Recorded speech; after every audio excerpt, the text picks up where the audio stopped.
Whoa, focus. All right, cool. All right. Welcome back to my channel. This setup is temporary. It's probably literally only for this video, or maybe even future videos. This video is about this envelope and a little box slash roll called Kodak Gold that I just finished shooting recently, actually. 36 exposures at 200 ISO, so I shot it at box speed. I love how he packaged them in the film strip still.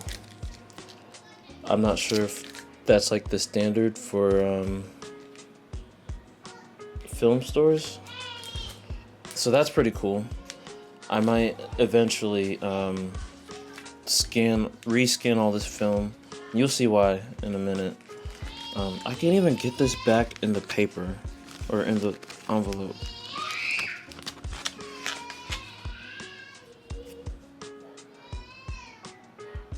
The other thing that I noticed after that was this. So this is all the shots that I took with this roll of Kodak Gold. This photo, this one, this one's up there. All those photos that have essentially nothing on them. Yeah, those were my happy little accidents. Including this one. This one, 22A right there. Right above my middle finger. 22A. I don't quite remember what I did. I think it was due to me like opening the back. I'll show you what I shot on too, actually. I shot on this little beast, my Fujica Auto, if I can get it in the center of the frame. My Fujica Auto 7. This is the bad boy that I shot on. For my first time shooting film, I kind of have a love-hate relationship with this camera. I bought this as like a junk. Well, it was labeled as junk. It obviously works. Put this back. Yeah, so I bought it as junk and it works. Sometimes the battery, if it's not like pushed in a certain way, the camera will not fire. I would press the shutter and it'll take a photo, and literally the next time I go to press it, it won't fire. I missed like 5 or 6 shots because it didn't want to fire, and I realized after messing around and like opening it and whatever, that's where those light leaks are from. It was just the battery. I just had to redo whatever, or like re-put in the battery, and then it started firing perfectly fine after that. So I think that's where those light leaks are coming from, unfortunately. Lesson learned. You live and you learn. So let's move on to the photos. So this is a mix of photos between Okinawa and like 30 minutes from where I live. Here is where this setup comes into play. This one, I really like this one actually, because me and my buddy, the one I went to Okinawa with, we went to the beach, and like where the beach was that we went to, there was this garage. Oh jeez, that was so bright. I don't know why that suddenly turned back on, but there was this garage and they had this police car in there. It was kind of funny to me because I guess even police cars need a little 911 call every now and then. That was kind of corny. Don't pay me any mind. Next one, this photo right here. This came out blurry, and I don't know why. I don't have an answer as to why it came out blurry. And I don't know what these trucks are. But the yellow and the green kind of like really stuck out to me, so that's why I took a photo of it. And this was right next to the garage for the police that the police car was in. I wish it came out more clear though. It's nice when photos are clear, but you know what? It has its own little pizzazz to it too. So I guess that's fine. This photo, I actually like this photo because where we were at, there was like this I don't know how to describe it, like a little inlet or something. I don't know, but this husband and wife, they came walking up from the road, and what they're doing here is they're looking for crabs. The man, he had like a shovel and like some other stuff, and he just got to work. They picked the spot and he just started digging. I like how she's shielding him from the sun so he can do his work, but then in the back here you got all the people kind of just enjoying the water. And then not only that, like the way the green looks compared to the color of the sand around them, and then the sky and like the background, the green really sticks out. I think that's what I love the most about this photo, is how green everything around them is. This one, actually, I like this one too. I like this one a lot. There's another one in here that I like a lot too, but this one I like a lot because those kids were doing the same thing that the man was doing, but they were actually in the water, and I think those were their parents right there, obviously. But where we like walked from this way, and I can't really explain what this whole shore is. It's just a bunch of seaweed, honestly. Like, that's what all the green is in both this photo and the other one. If my screen will come back, you can make it look a little nicer. Come on. There we go. But yeah, that's what all this green is.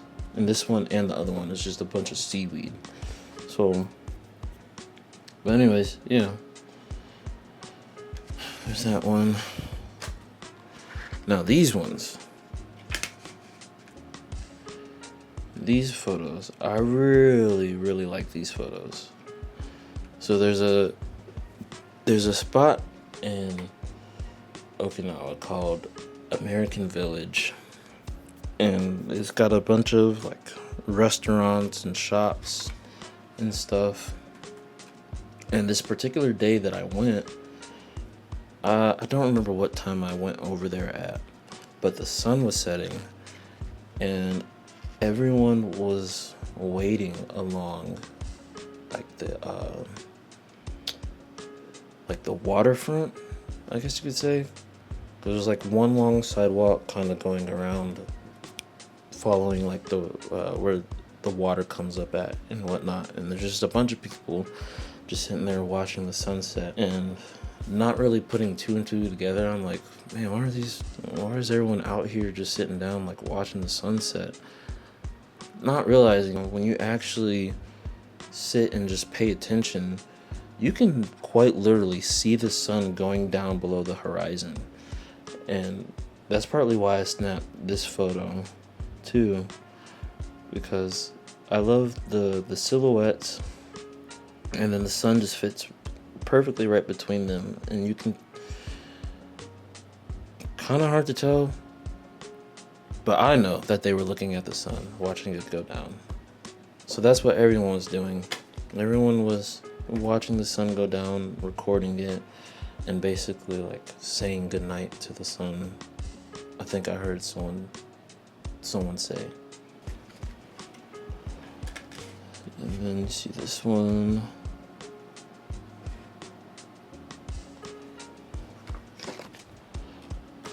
This one, which I like this one too. I like how dark the shadows are, and then you just see nothing but light and you can tell the sun is going down, or that it's golden hour too. So I really like when you're able to kind of tell or guess like roundabout what point in the day that the photo might have been taken. So what else? I think that's really it, honestly. Out of all the photos that I took 36 photos, and 10 of them, oh, recording is stopped. Alright, let's move this out of the way then. But anyways, all these photos, yeah, these photos is crazy. I never thought I'd start getting into film photography, actually. And now I've got like 10 rolls of film waiting for me to crack open and start shooting. I think one of the biggest things that I learned too is to not rush my photos. At least at the stage that I'm at right now, where I'm trying to learn how to shoot film. I know in my head that I still need to like slow down with taking my photos, and like there's no need to rush. The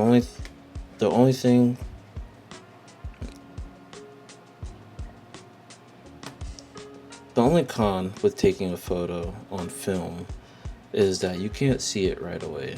So you have to be very selective. I know other film photographers will say the exact same thing. You have to be very selective of the photos that you take, because you're only limited to so much. It's not like digital where you can take however much your SD card can hold, or as soon as you take a photo you can view it right then and there. It's not like that at all. You have to be very selective of the photos you take, and sometimes you're just not gonna get a good photo, or you just might make an accident, and that's okay. You live and you learn. But I think throughout the process, like I was saying, don't rush it. Don't rush the process. There's no need to rush it. Like, you're gonna get there eventually. You just gotta take the time to enjoy the process. Slow down. Pay attention to your surroundings, and then when opportunity presents itself, take the photo.